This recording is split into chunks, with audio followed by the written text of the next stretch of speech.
Hello, welcome. I have been waiting for you, or should I say we have been waiting for you. If you have clicked on this video, it's because you knew that there was something in it for you. So let's see what that is. Let's see how Source or Spirit or God can assist you in this moment, because, okay, we've got two that popped out. Because I was called, oh, that's so interesting, the shadow and the box. Immediately what came to me is like, what shadow does a box make? I'll talk about this now. I just want to finish. We are co-creating this together. This message is going to assist you in some way or form in the now. It wouldn't have found you otherwise. That I know.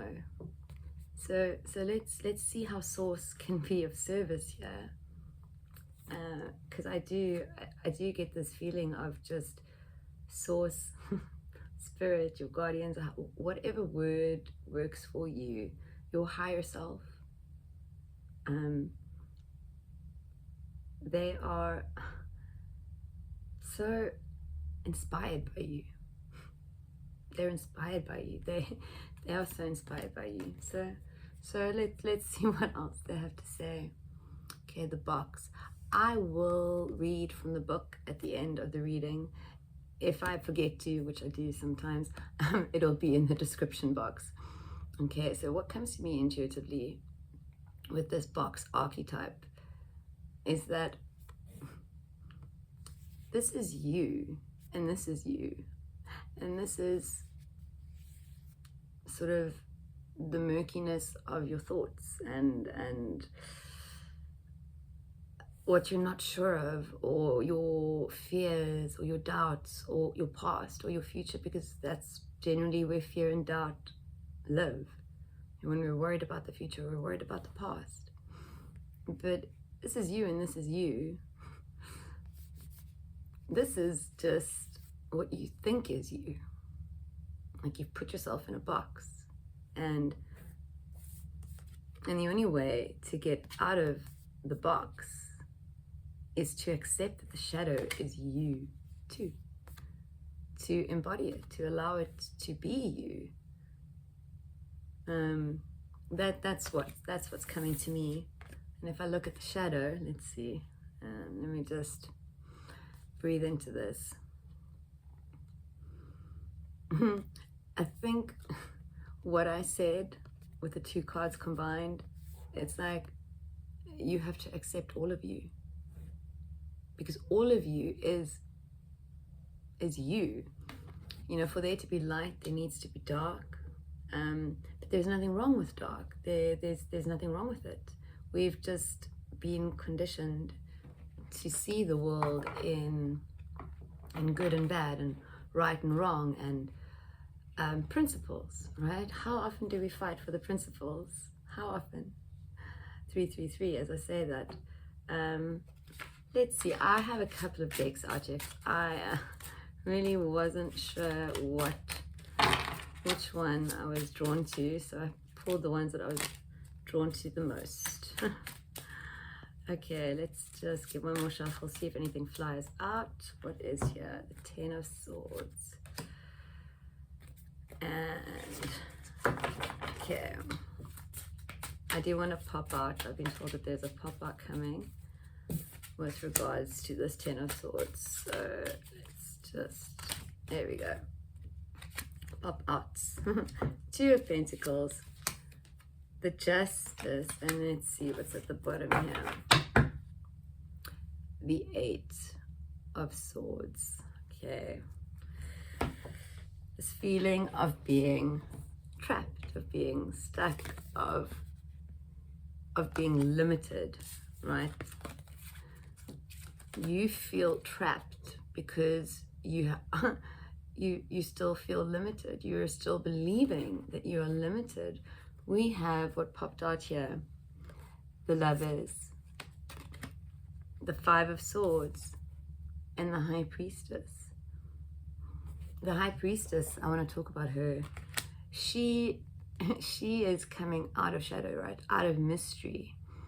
But she has to pass through whatever she has to pass through to come out, right? We don't know what she's passing through, and it is the same for you. And you don't need to know. All you need to know, all you need to do is trust, right? Is trust yourself and not resist. I did a reading earlier today for another collective, and the Five of Swords also popped out. So there is this choosing. There's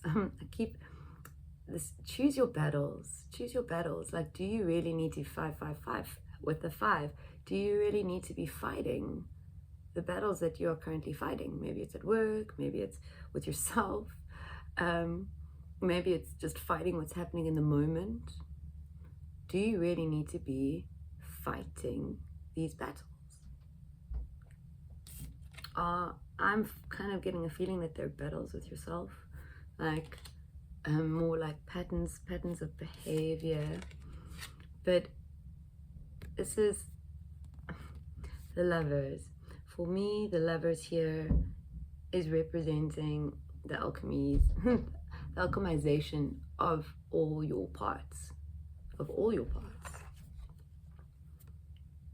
and accepting and just coming through as you are in this now, no matter where you are or where you think you're at in your now, or in this day, or in this moment.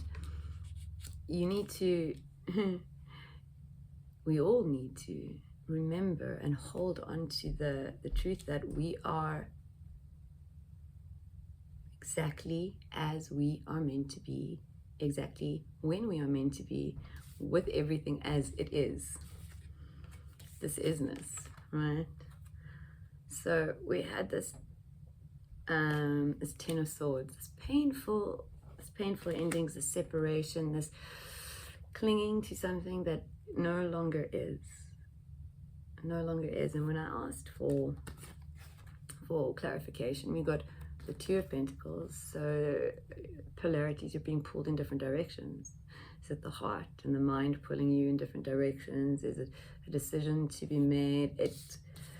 But popping out with the Justice card, which is very much about balance, and also, in some cases, justice. And I said something earlier about the principle.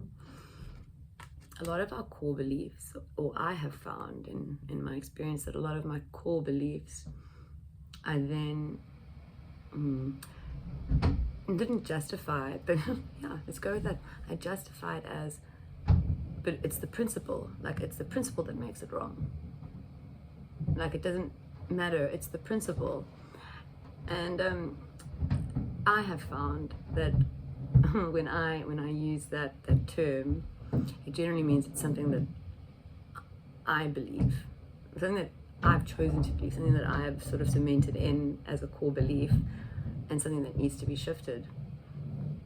And so, yeah, justice is about bringing things into balance, shifting things into alignment, maybe. Okay, so as I said, we have the bottom energy is the 8, this stuckness, this, I'm going to see what the top card is, this feeling stuck.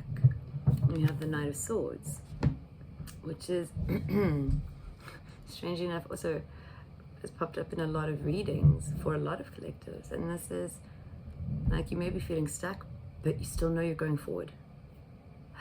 Somewhere you're doing the work, you're shifting things, you're realizing that you are a conscious creator, you are, whichever path you are choosing to go on, or whichever path feels resonant for you to follow, even in this stuck energy, you're doing it. And I think that is maybe why, that feeling of spirit, source, God, being so proud of you. Okay, what else? The Ace of Cups, okay, coming on. The Four of Cups at the bottom, top energy. the Five of Wands. I find this really interesting. So like there's new beginnings. Like things are actually happening. Things are actually happening. I say that at 111. Things are actually happening, and it's starting to float in, but you're not seeing it. You are possibly too caught up in the mind space, too caught up in the principle, in the justice of things, in the fight, in the battle, in the conflict. But things are shifting, and you're bringing them in, right? You're bringing them in, and things are changing with this Five of Wands, and changing in a way that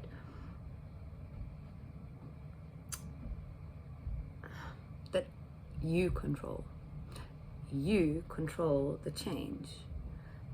If you resist and you continue to allow yourself to feel trapped and stuck in your now, then there will be resistance here. Let's pull a few clarifiers on this Five of Wands, this resistance. What is taking place here? Why is there resistance? And remember that because this is a collective reading, Temperance, the Wheel of Fortune, because this is a collective reading, this will be presenting itself in different ways for all of you. This message, this conversation, this co-creation that we are doing, the Sun. Okay, so really, really beautiful, right? Really, really beautiful. Also seeing a butterfly here, this transformation. Okay, give me a moment to just wow, really, really, really wow.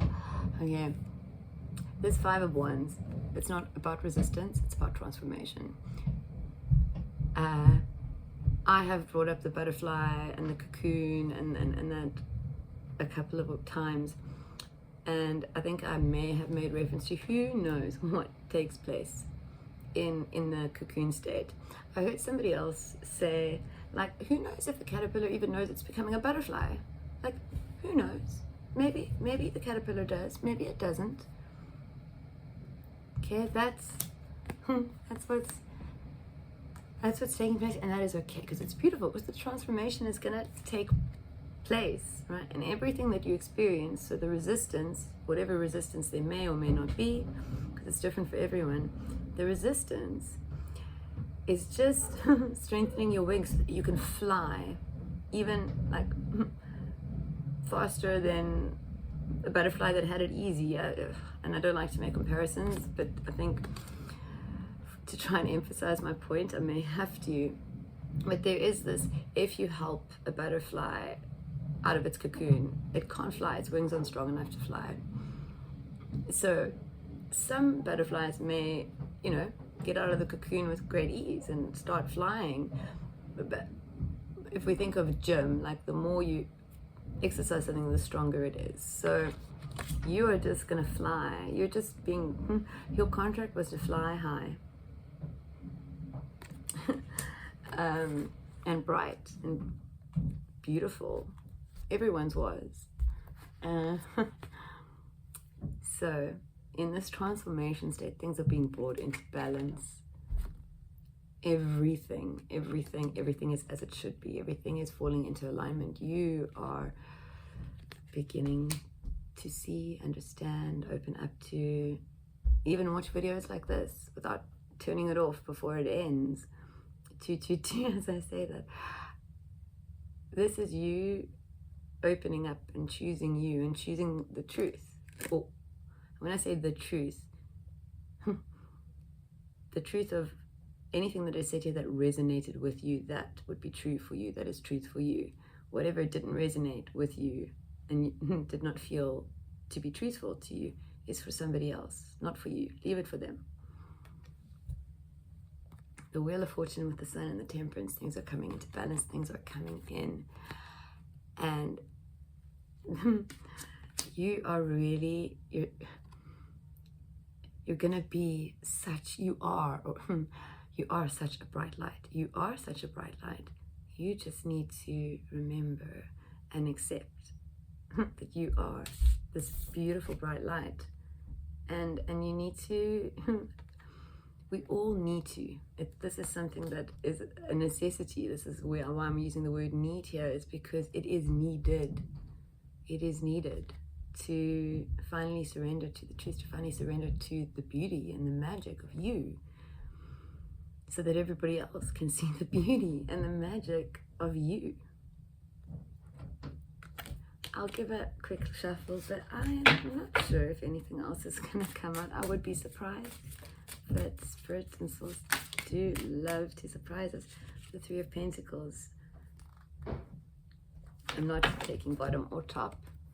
I will shuffle and see if there's anything else that they want to give us. But with this Three of Pentacles, what I'm getting is not just alchemy, but the perfect combination of elements, like not just soup, like like things.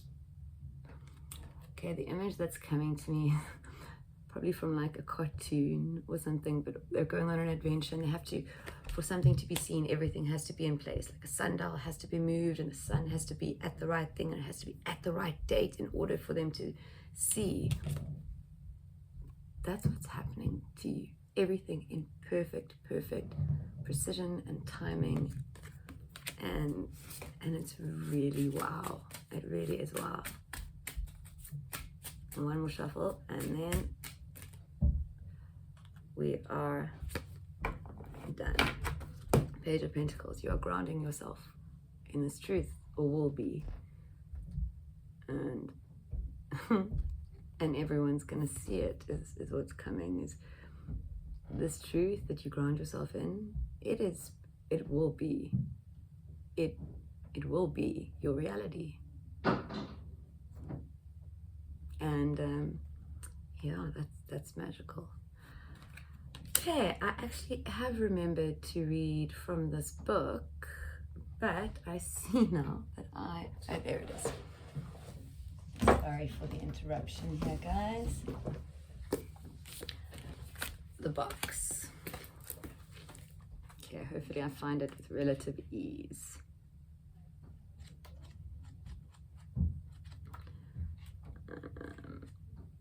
This is Kim Krans's Archetype deck. Okay, box. We all live to some degree within the confines of the box. This archetype represents everything that is known, anticipated, and expected. It holds us in place while simultaneously holding us back from our greatest visions. The box is sneaky, insidious, and everywhere, limiting us at the most unconscious levels. It is built of layer upon layer of social constructs and pressures. Breaking through its confines requires awareness, continued effort, and bravery.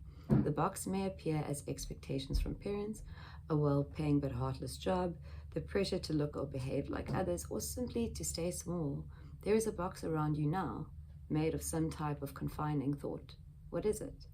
The box shifts and morphs as we grow. This is part of its multi-layered nature. Once you break through one layer, another will present itself to you. Keep going, break through. An exquisite life requires it. And the shadow. Okay, sorry, it takes a while. These are all in Roman numerals, but I think I've got it. There we go. Although every card in this archetype deck has a shadow potential, this card asks us to delve into the qualities of the shadow itself. We often think that the shadow can be purified, illuminated, and made right through effort and achievement. However, it is typically the case that our lofty pursuit of ascension and perfection is the very source of this shadow material itself. By rejecting parts of ourselves and the world, we begin to separate from the whole. Rather than getting to know the qualities and content of our shadow, we busy ourselves with avoiding its presence. This is denial. When this card appears, it is time to take inventory of those things you've been denying. When the mind responds with no, anything but that, you are touching shadow. Find support for this deep inner work and move toward the shadow with patience and compassion. In the shadow of the gods are the very gods themselves. Reflect on this statement by James Hillman in A Blue Fire. What do you despise about yourself? By answering, you move forward towards shadow. Okay, beautiful souls. Have a beautiful, magical now. Bye-bye.